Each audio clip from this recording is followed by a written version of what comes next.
sezon a fost împrumutat de o pasă a lui Brahim Diaz către Bellingham și să atace spațiile mai repede și mai bine.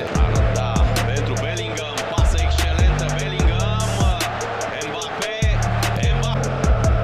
pentru Bellingham, preluare bună a lui Bellingham pentru Militao, cam tare. În partea secundă ar putea să intre băiatul lui de la Real Madrid. Intrăm curând în ultimul sfert de oră al primei repede. Carreras, într-o poziție interesantă, avansează Bellingham. Liverpool în vară, Kalulu trimite către Cobb Miners. Al lui Juventus, căde Valverde, Bellingham.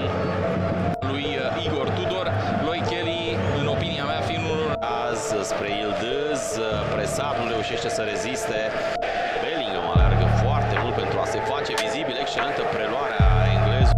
Bellingham, în fața sa Kefren Thuram, îl driblează acolo pe Cambiaso, continuă Jude Bellingham. Poziție bună de centrare, centrare aici, o lovitură de cap, Bellingham pe lângă poartă.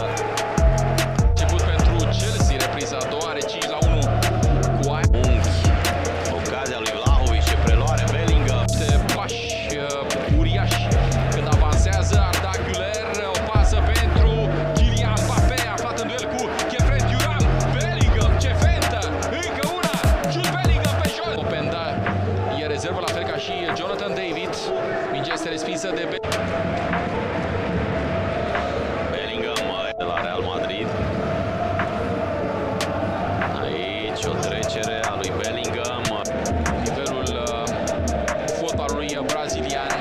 Bellingham Primește Mbappé, deviază la Bellingham, Bellingham în careu, Bellingham de situația în care se află. Mingea este acum la Bell. E adevărat, e lider în seria. O pasă pentru Bellingham în preajma lui. Ceilalți oameni din atacul Canadei joacă în Spania. Blocajul lui Raul Asensio, mare ocazie. Locatelli, Valverde recuperează Bellingham, Bellingham, control superb al balonului, pătrunde Jude Bellingham.